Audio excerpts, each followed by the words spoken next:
Buenos días con todos. ¿Cómo les escuchan? Buenos días, Inge.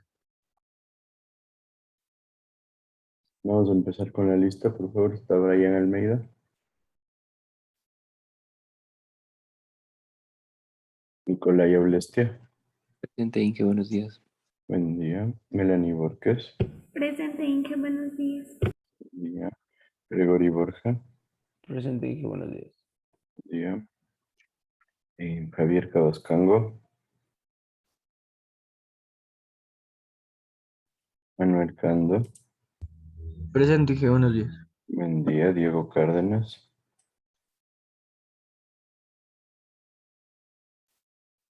Andrea Chico. Presente, Inge, buenos días. Buen día. Gonzalo Echeverría. Presente, Inge. Y Luis Felipe Enríquez. Presente, Inge, buenos días. Buen día. Diego Enríquez.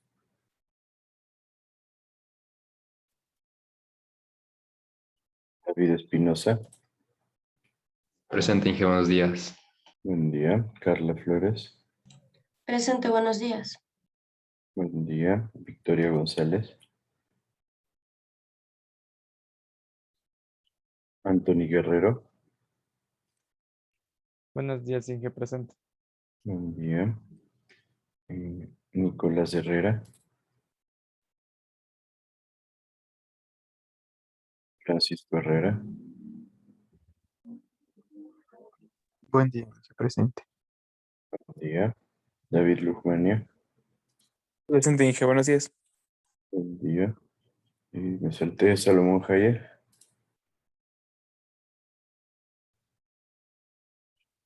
Yaciel Narváez. Presente, Inge, buenos días. Buen día. Wilson Obando. Presente, ingeniero, buenos días. Buen día. Y Jennifer Pillajo. Inge, se saltó Ordóñez. Leandro Ordóñez. Y presente, ingeniero. Jennifer Pillajo.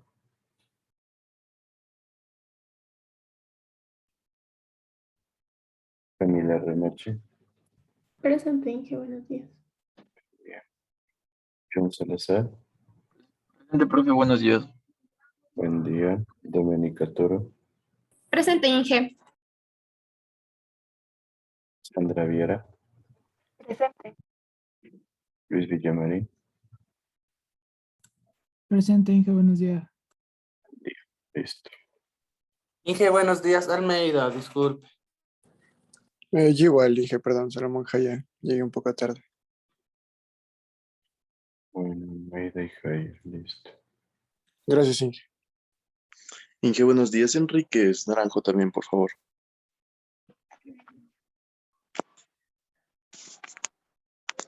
Listo.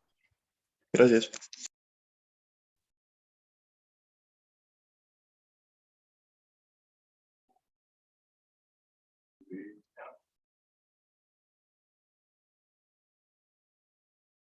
Entonces ayer hicimos un par de ejercicios, ¿no es cierto? Vimos algo acerca de lo que es flujo libre.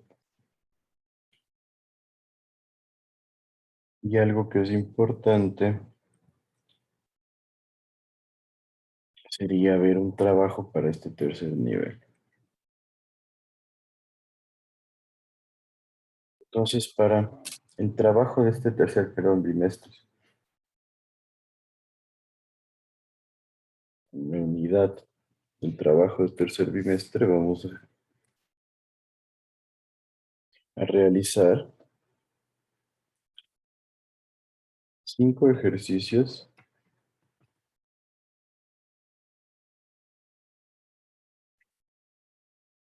que contemplen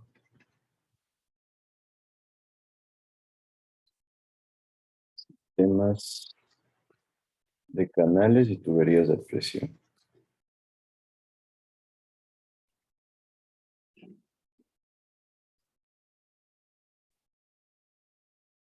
Apegados a la realidad.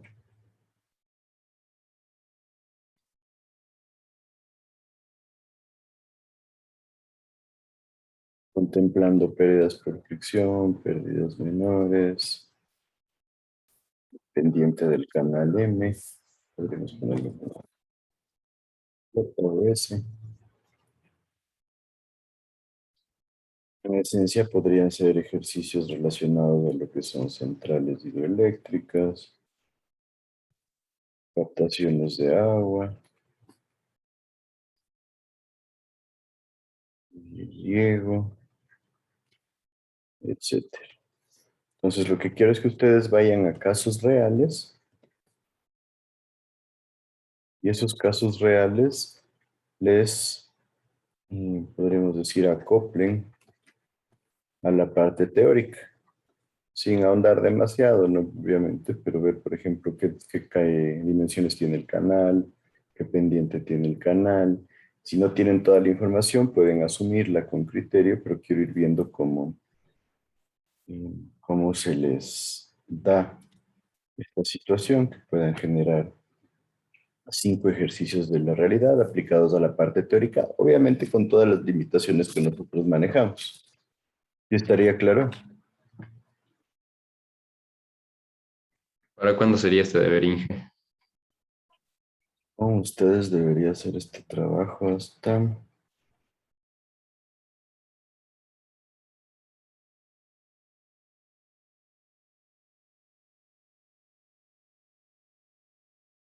Veamos el examen con ustedes. El 8 de noviembre.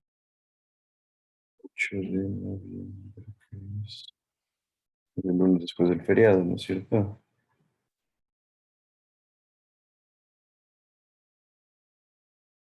Hasta el viernes 12 de noviembre.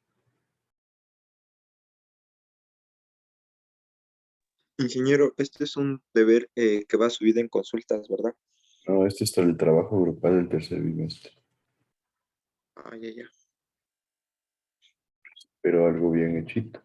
Por eso les digo aplicado a la realidad, casos reales que tengan con imágenes que puedan ser respaldados y quedaría para el viernes 12 de noviembre. Inge, una consulta. Ahí dice HM y HF y J. J. Es el valor de la pendiente del canal. Ya, Inge.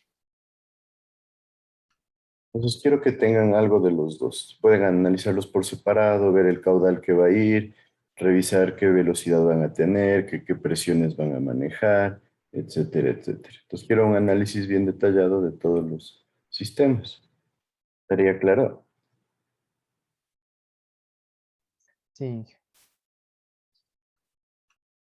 Listo. Entonces tengan en cuenta que el otro trabajo que les mandé es un extra que serviría para la nota final. Y no es obligatorio. Este de aquí sí es obligatorio porque es parte de nuestras notas. ¿Alguna duda de esto?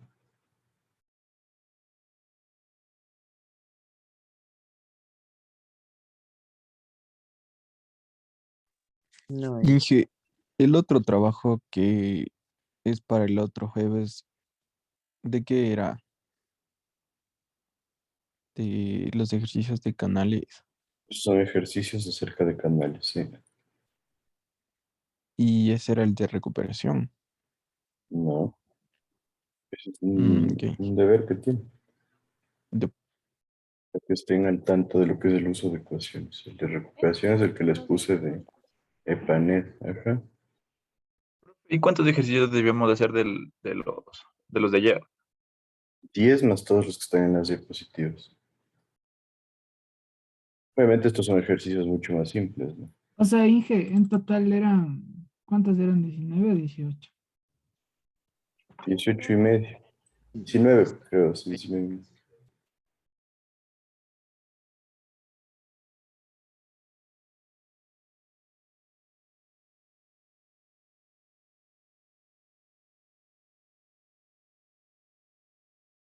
¿Alguna otra duda? Profe, o sea, en sí este deber que nos mandó en grupo, ¿qué nomás debe ir, qué nomás debe tener? Porque,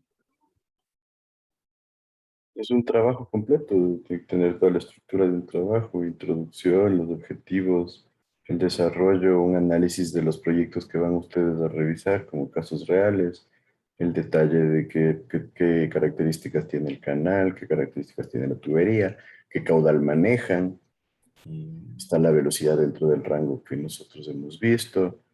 Se prefiere o se recomienda que se baje la velocidad, etcétera, etcétera. Eso quisiera ver. El material del conducto. Un análisis completo. ¿Y me siguen? Sí, gracias. Lo que quiero es que tratemos un poquito de coger algo real y evaluarle con nuestros conocimientos teóricos. ¿Alguna otra duda?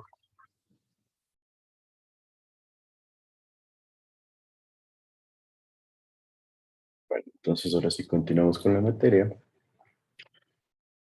Después de ver las ecuaciones típicas de canales, el siguiente punto es la distribución de velocidades, que vamos a empezar aquí. Les he puesto unos datos solo para que lo tengan en cuenta. Los principales ríos del mundo con sus respectivos caudales. Pues miren, ¿no? El río Amazonas es el río más caudaloso del mundo, alrededor de 220.000 metros cúbicos por segundo. Ahí se tiene el río Congo, 41.800 metros cúbicos por segundo. El Yangtze, que es el principal río de China, el que abastece a la mayoría del país, 32.000 metros cúbicos por segundo. El Orinoco, entre Colombia y Venezuela, 30.000 metros cúbicos por segundo. El río Paraná, en Brasil, en Paraguay también, en Argentina, en la frontera, hay un punto donde tenemos el río Paraná, 25.700 metros cúbicos por segundo. El río Yenisei en Rusia, 19.600. Y el río Brahmaputra, que es el que está en la zona de los Himalayas entre China, India y Bangladesh, 19.000 metros cúbicos por segundo. Simplemente para tener una idea de la magnitud del flujo que va por los ríos. ¿Alguien tiene claro por dónde va el caudal del río Napo, que es el más caudaloso del Ecuador?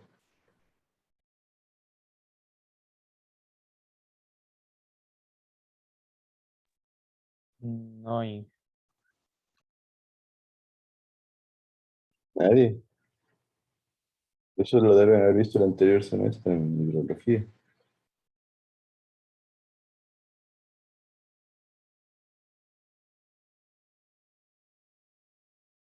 Micaela Narváez, ¿qué número le darías?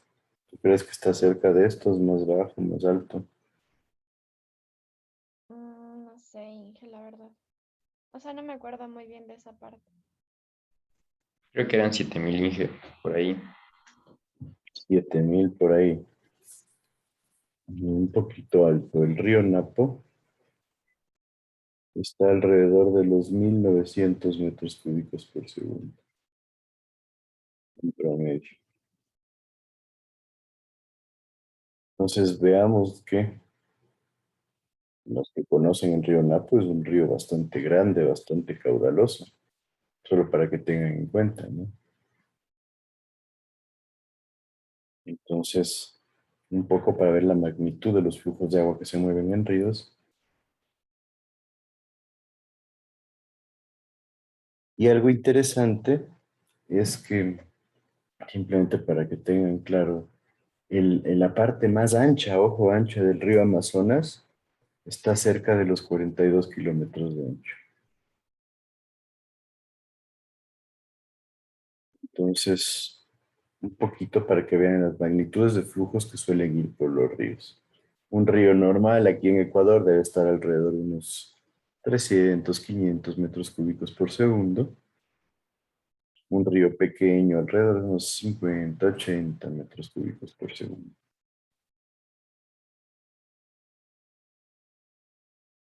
Acá les he puesto el cuadro de ventecho un poquito más completo, el que ya les he ido dando. Vale la pena que lo tengan y les voy a seguir presentando varias veces porque es una de las buenas herramientas que van a tener a la mano. Pues aquí tienen un poco más de secciones, tienen ya una sección de rectángulo con esquinas redondeadas, un triángulo con fondo redondeado. ¿Para qué creen que podríamos buscar generar los fondos redondeados? Ah, yo creo que es por lo que nos había hecho mención de que mientras menos área o sea, menos perímetro de superficie esté en contacto con el fluido, va a ser menor la pérdida de energía. Entonces se puede ir evaluando cuál sería la mejor opción para el fluido que nosotros queramos transportar. Y puede haber un efecto sobre la pérdida de energía, más que la pérdida propiamente dicho, sobre la generación de turbulencias, ¿no? Y ya desde el punto de vista práctico,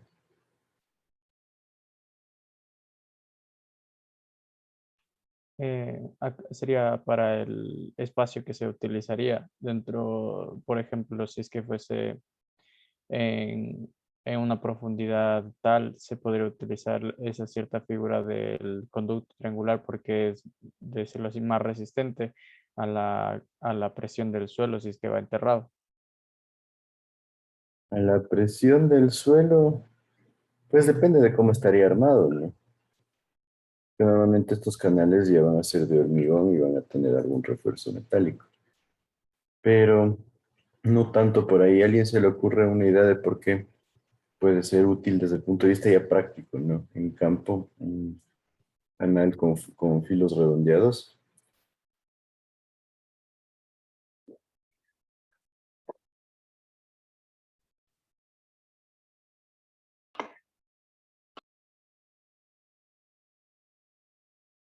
¿Nadie?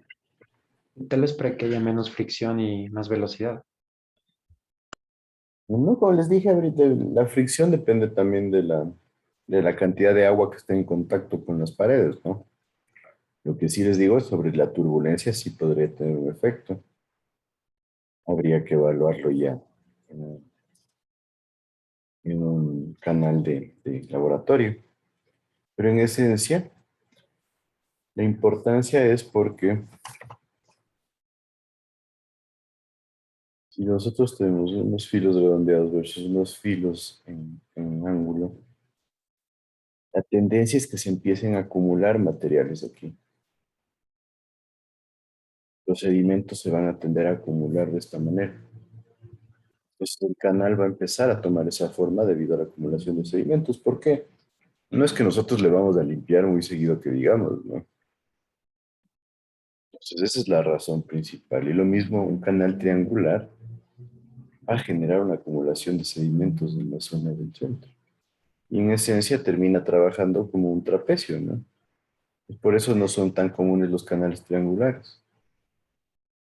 Pues al momento de darle un fondo redondeado, genera bastante mejora en lo que es el desempeño ya en la práctica para evitar la acumulación de sedimentos. ¿Sí está claro eso? Sí. Sí.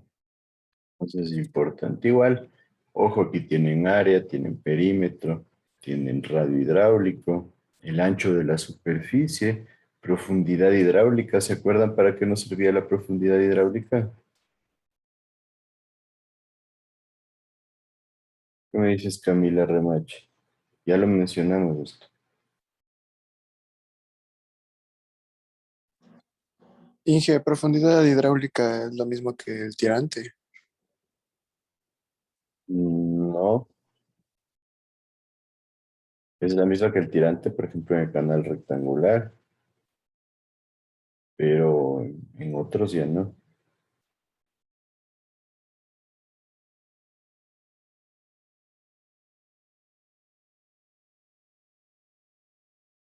Profe, sería para saber la carga de presión. No, tampoco.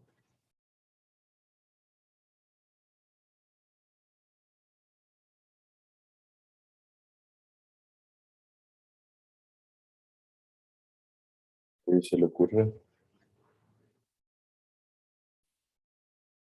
Y esto que ya lo vimos, verán, necesito que pongan atención. Es la relación entre el La área, relación del área mojada con el ancho. el área mojada con el ancho superficial, pero el ancho de la parte superior, T. Si ven que todos tienen este ancho T, Ese ancho sería el espejo de aguas. el ancho del espejo de agua, exacto. Por eso aquí tengo el ancho superficial T. ¿Y para qué me sirve? Para determinar el número de Froude. Recuerden que dijimos que el número de Flood en secciones que ya tengan figuras complejas no podría ser la raíz de G y E, ¿no es cierto? Sino es la raíz de la G por la profundidad hidráulica, que normalmente se le llama D o Y sub H o D sub H, como lo vimos. ¿Se acuerdan cuando vimos el número de Flood? Ahí mismo. Entonces, para que lo tengan en cuenta. ¿Sí está claro? Sí, Inge. Perfecto. Entonces, tengan en cuenta, estos cuadritos son bastante útiles para que nosotros podamos mejorar nuestro desempeño en lo que es la resolución de ejercicios.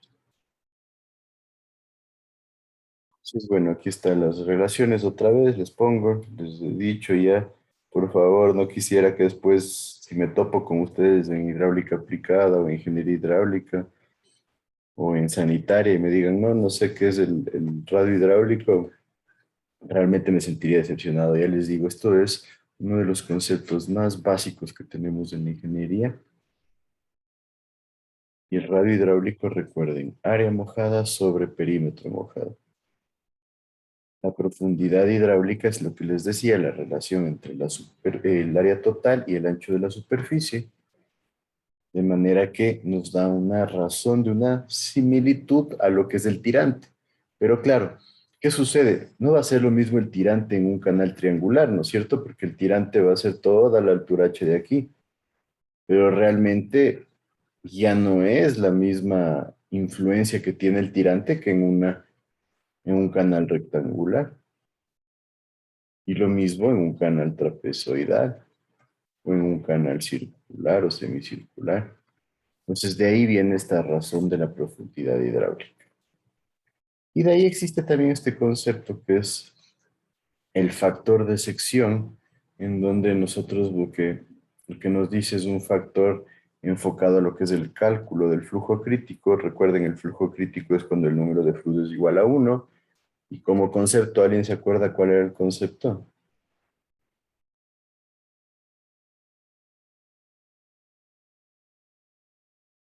¿Qué me dices, Doménica Toro? ¿Te acuerdas del concepto del flujo crítico?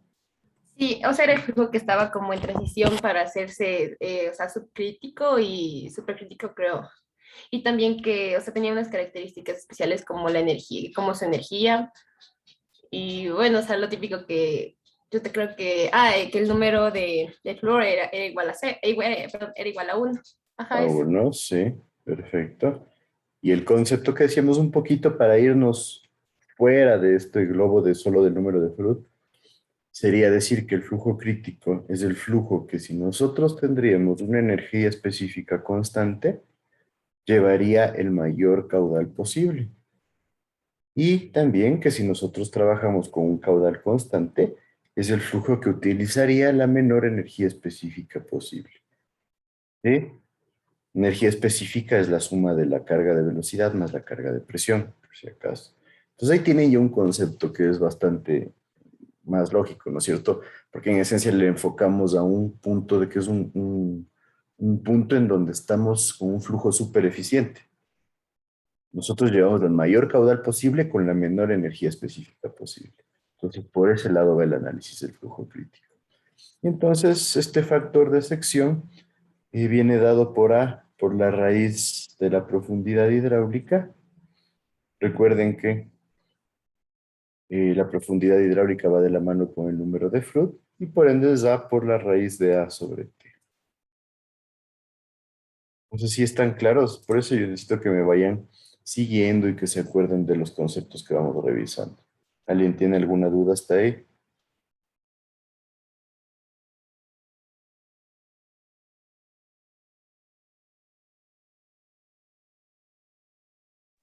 Creo que no. No. Entonces, ahora sí, vamos a hablar un poquito de la distribución vertical de las velocidades. Entonces, en un canal abierto, nosotros vamos a suponer que tenemos una distribución parabólica cuando hablamos de flujo laminar y una distribución logarítmica para flujo turbulento. Algo similar a lo que veíamos nosotros en conductos a presión. Recuerdan, ¿no es cierto?, que hacíamos de una gráfica en donde teníamos cómo se comporta la distribución de velocidades dentro de una tubería. Y recuerdan que en el eje de la tubería se tenía la velocidad máxima, en la parte superior e inferior asumíamos que la velocidad llegaba a cero. ¿Por qué? Porque tenemos una placa estática, entonces la partícula que está en contacto con esa placa estática debería tener una velocidad igual a cero. Entonces, aquí tenemos una sección típica de canal con sus respectivas velocidades. Nos dice que como nosotros tenemos una superficie libre y tenemos fricción solo a los lados y a la parte baja del canal, las velocidades en el canal no van a estar uniformemente distribuidas, ¿sí? Pues tenemos dos efectos. El efecto de la parte superior completamente libre, sin contacto con ninguna superficie, y el efecto que generan las paredes y el fondo del canal, que obviamente va a generar una afectación a la magnitud de las velocidades. Nos dice que la velocidad máxima medida en los canales normales suele estar por debajo de la superficie libre, una distancia del 5 al 25% de la profundidad total. O sea, si esta es la profundidad total H, entre el 5 y el 25% de H, nosotros tenemos nuestra velocidad máxima. Obviamente va a ser variable. ¿Por qué creen que va a ser variable la ubicación de este punto de velocidad máxima?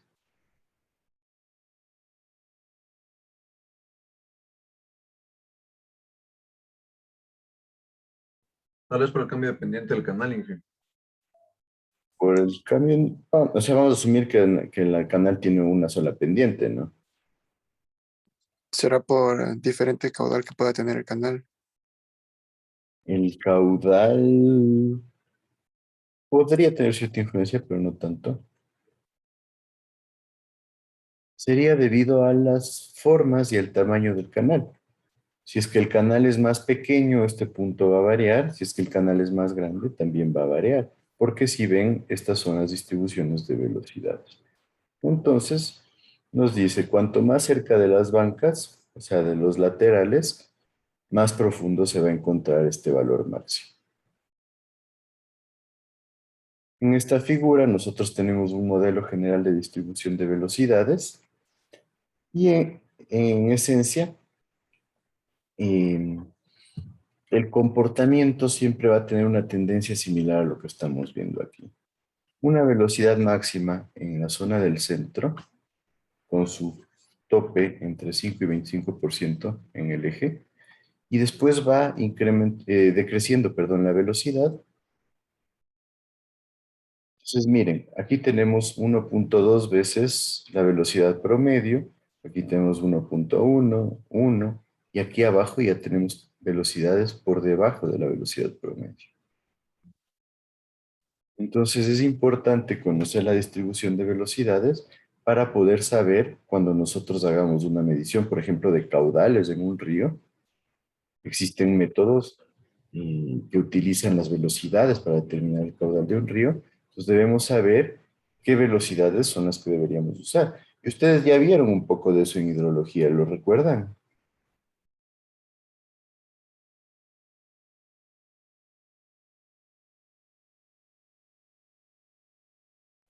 No mucho, Inge. Creo que pasó, recién lo vieron eso hace un semestre, ¿no?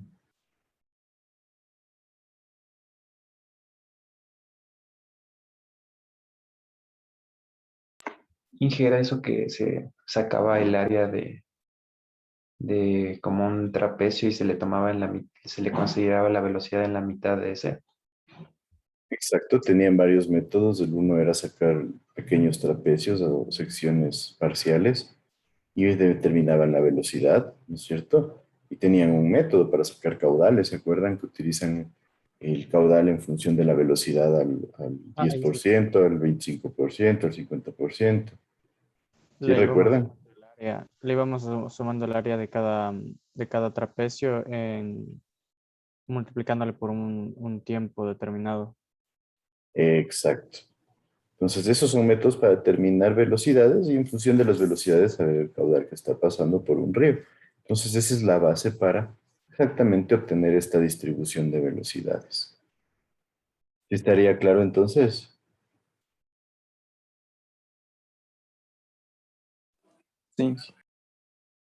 Es importante recordar y siempre tener en cuenta dónde están las velocidades máximas y dónde están las velocidades mínimas. Entonces aquí tenemos distribuciones de velocidades, por ejemplo, un canal triangular. Miren, ¿no?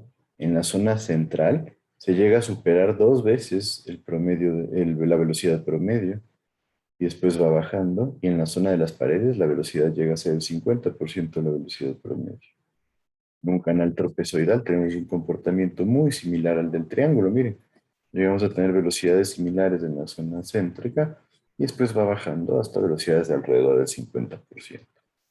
Miren, en una tubería cerrada, las velocidades en el centro son muy altas, llegan hasta 2.5 veces la velocidad promedio, y en las paredes también alrededor de 50% de la velocidad promedio. Y tenemos una cuneta poco profunda, una cuneta típica podría ser de carretera, un comportamiento similar al trapezoidal, ¿no? 2 veces la velocidad máxima en el medio y 0,5 en los lados. Una sección rectangular angosta, este tipo de secciones se las suele utilizar en canales de drenaje, por ejemplo. Tenemos 2.5 veces en la zona central, una velocidad bastante alta, similar a la de una alcantarilla, y va bajando igual hasta alrededor del 50% en la zona de las paredes.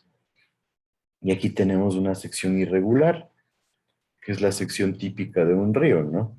Irregular, con varias formaciones muy variables, en donde, miren, la zona principal del río llegamos hasta 2.5 veces las velocidades promedio, y en la parte baja igual alrededor del 50%. Teniendo en cuenta que la parte más profunda, más central, suele ser la parte con velocidad más baja.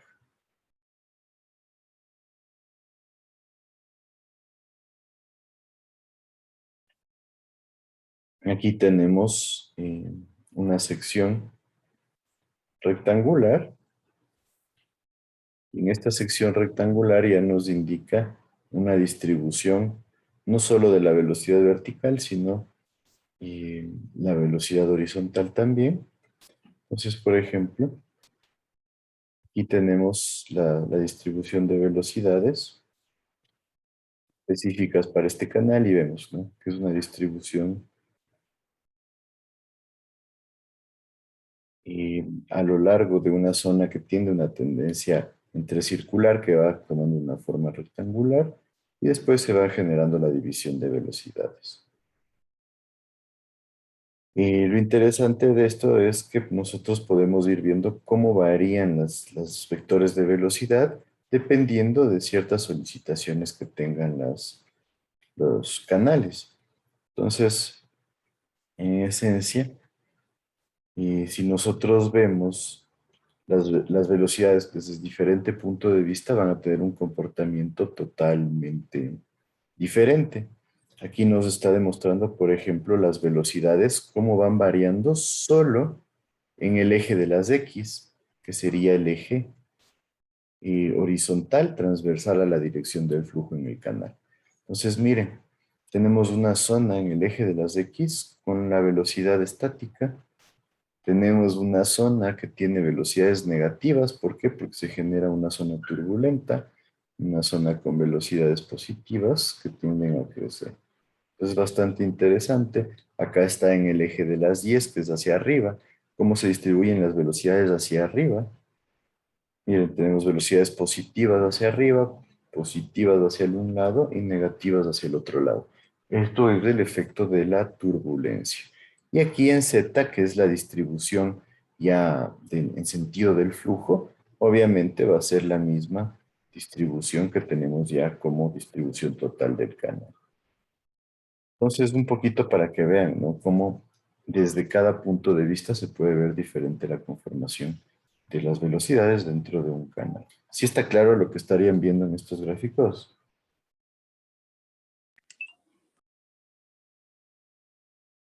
Sí.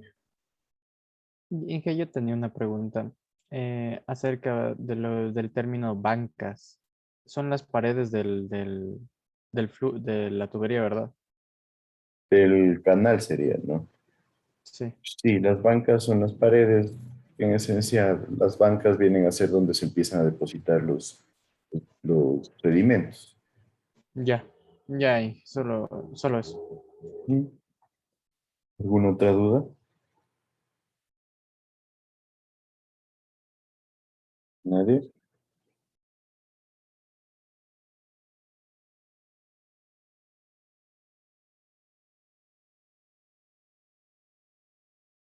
Entonces aquí tenemos una sección longitudinal del canal, donde vemos que la distribución de velocidades va a tener una forma parabólica desde el punto de vista vertical, donde en este caso la velocidad máxima va a variar aquí al fondo, pero recuerden, dijimos que normalmente está entre un 5 a un 25% de la altura h. Entonces, de esta forma va a ser variable, dependiendo de la forma del canal, pero la tendencia es que sea una variación de velocidades parabólica de este tipo. Y tienen el mismo análisis que se hacía en conductos a presión. Si es que tienen una sección, un tramo que está en análisis, van a tener el peso, van a tener la fuerza que genera el flujo antes de la sección en análisis y la fuerza que se genera como reacción después del análisis. Aquí tienen la tensión cortante, si recuerdan es el mismo concepto y se lo mantiene de forma similar.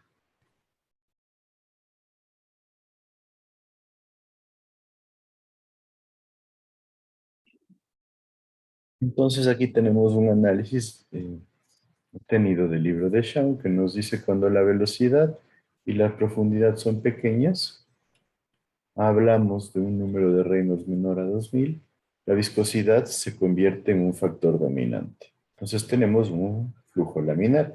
Recuerden que para determinar el número de Reynolds estamos analizando nosotros fuerzas inerciales versus fuerzas viscosas. Pues cuando las inerciales que están mandadas principalmente por la velocidad son bajitas, las viscosas tienden a ser mucho más grandes y por ende tenemos un flujo laminar. Entonces, en esencia, aquí está para un flujo laminar, en la figura previa, que es esta figura de acá, el análisis de fuerzas que nosotros tendríamos dentro de lo que sería una pequeña lámina de flujo que estaríamos considerando.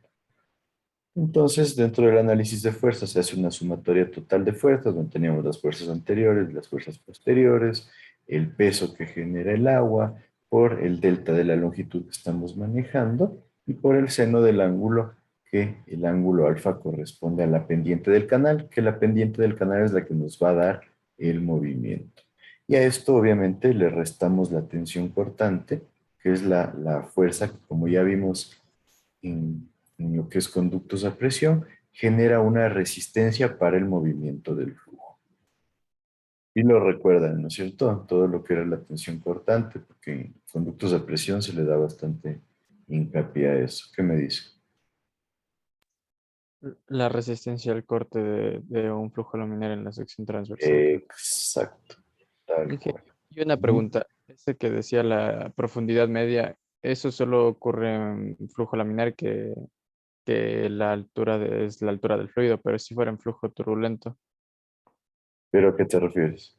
El YM que nos mostró antes. ¿Cuál es de aquí? Sí, sería Esta es el la mismo, profundidad media, ajá. pero y en flujo turbulento. ¿Pero a qué te refieres? También hay una profundidad media en flujo turbulento, ¿no? Pero es la misma, o sea, la profundidad, esta, la que nos indica sería la misma si es que fuese flujo turbulento. ¿Tú te refieres a la altura normal del canal? Sí, porque es la que vamos a utilizar en la fórmula que estamos viendo ahorita, ¿no? Sí, pero en el flujo turbulento va a entrar la ecuación de Manning, ¿no es cierto? Velocidad es igual a 1 sobre n por el radio hidráulico a la 2 tercios y la gradiente longitudinal. Entonces aquí tienes la relación área sobre perímetro Y estas dos van a estar en función de la altura normal. HN, perdón. ¿Me siguen? Ya, Inge. Entonces, en este caso, en cambio, vas a tener solo una velocidad promedio y vas a sacarle la altura como caudal sobre él. Ah, ya, ya. Ya, Inge. ¿Sí?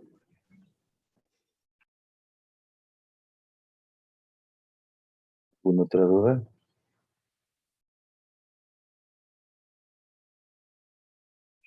Entonces, en esencia, aquí un poco lo que Shaun hace es generar la explicación de por qué tenemos una parábola. Ya vimos la sumatoria de fuerzas igual a cero. Después, obviamente, nos dice que las dos fuerzas son iguales, entonces se eliminan y tenemos una ecuación en función de la tensión cortante, el peso del agua y la pendiente de fondo. Después nos dice que si el flujo es laminar, nosotros tendríamos que la tensión cortante va a ser igual a la viscosidad por el delta de la velocidad con respecto a la altura, cómo va variando la velocidad con la altura. Y de repente, en función de eso, nosotros podemos obtener una ecuación para la velocidad en función de la pendiente, el peso del agua, la viscosidad, las alturas, obviamente, donde nosotros estamos midiendo la altura total del canal y la altura a la que yo quiero determinar la velocidad, ¿no es cierto? Entonces, esta también es la altura a la que yo quiero determinar la velocidad. Y vamos a tener una constante y nos dice que como la velocidad va a ser cero cuando y igual cero, eso significa que la velocidad va a ser cero en el fondo del canal, algo similar a lo que teníamos nosotros en tuberías a presión, y la constante va a ser cero. Y nosotros tendríamos una ecuación que representa lo que es el funcionamiento de una parábola. Inge, ¿Estaría claro? tal vez podría repetir cuál era o sea, cuál es el Y y el Y. O sea, el YM es la altura. La altura del canal es YM. Y el Y es un Y cualquiera en donde yo quiero medir la velocidad. Por eso es una ecuación en función de la velocidad. Ya, Inge. ¿Sí? ¿Alguna otra duda de eso?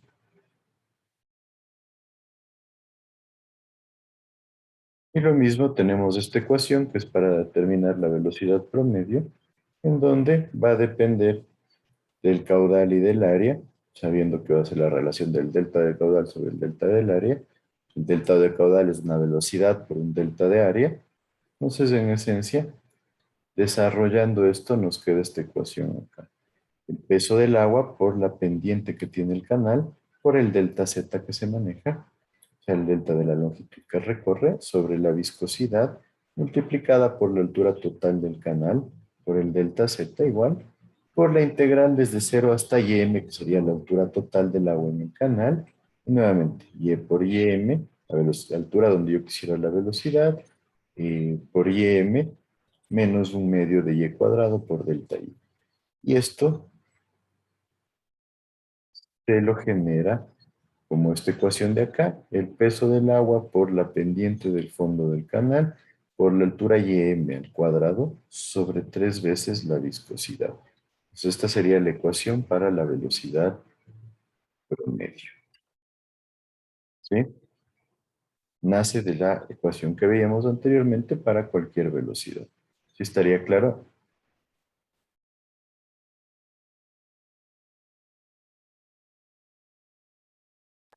Inge. Listo. Entonces, en esencia, cuando hablamos de flujo laminar, la manera de un ejemplo, cuando tenemos una velocidad muy bajita en el agua de un grifo, parece que tenemos una corriente muy suave y muy estable. Entonces, en esencia, todo lo que ya vimos enfocado al flujo laminar, ¿se acuerdan? Que tenemos un caudal muy bajito, una velocidad muy bajita, de tal manera que las láminas se pueden mover de manera continua sin que se genere una mezcla. Por eso, recuerden la importancia del experimento de Reynolds. Nos dice que cuando tenemos un flujo laminar uniforme en canales abiertos, amplios, habla de amplitud porque, claro, puede haber mucha influencia de la turbulencia y de la fricción cuando tenemos un canal muy cerrado, ¿no? Y con una profundidad promedio y sub m, La distribución de velocidades puede utilizar esta ecuación. En esencia estaría hablando de la gravedad por la pendiente de fondo sobre la, en este caso es viscosidad cinemática, multiplicado por la relación del punto en donde nosotros queremos medir la velocidad por la velocidad promedio menos un medio del punto donde queremos medir la velocidad al cuadrado. Por la ecuación, vista de otra forma aquí, y en función de la viscosidad, en este caso es viscosidad cinemática, y esta es viscosidad dinámica, es específico por la pendiente de fondo sobre la viscosidad dinámica por la relación de la altura donde yo quiero medir la velocidad por la altura total menos un medio de la altura a donde yo quiero medir la velocidad elevada al cuadrado. Entonces, en esencia es un resumen de la ecuación que vimos anteriormente.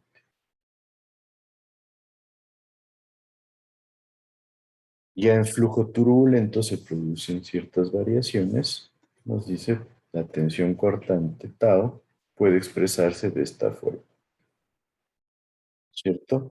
Tau es igual a la densidad por la longitud que nosotros tenemos al cuadrado por el delta de velocidad con respecto al delta de longitud elevado al cuadrado. Nos dice que el esfuerzo cortante que vamos a tener en el fondo del canal va a ser igual al peso por el radio hidráulico y por la pendiente de fondo. Nos dice que el radio hidráulico va a ser igual a la profundidad en canales anchos. Esto significa cuando tenemos una longitud de la base del canal muy grande. Entonces nos dice que la tendencia es que el radio hidráulico sea igual a la profundidad. Tendríamos que el esfuerzo cortante en el fondo del canal sería el peso del agua por la altura h y por la pendiente de fondo. ¿Sí estamos claros todos hasta ahí? Ya, ¿Alguien disculpe, tiene dudas? Pregunten, ¿perdón? el subíndice de la fuerza cortante en la parte de abajo, ¿qué significa? Es sub cero. Se puede tomar como si Ajá. fuera la fuerza cortante normal. Como que fuera qué, perdón, no te escuché. La tensión cortante de toda la tubería, o sea, por decirlo así, la única que tomaremos. En el fondo, es que es la tensión cortante en la parte donde tenemos la mayor tensión cortante, que es en el fondo del canal. Ya ahí. Es lo mismo el subíndice cero para la altura y sub cero, que va a ser igual a cero. Y la velocidad P sub cero, que también va a ser igual a cero. ¿Sí? ¿Estaría claro ahí? Sí, ahí sí. Entonces, de esa ecuación, bueno, ya no tenemos tiempo. El día jueves siguiente continuaremos con esto, pero hemos avanzado ya un buen tanto acerca de lo que son canales. Entonces, ¿alguien más alguna duda?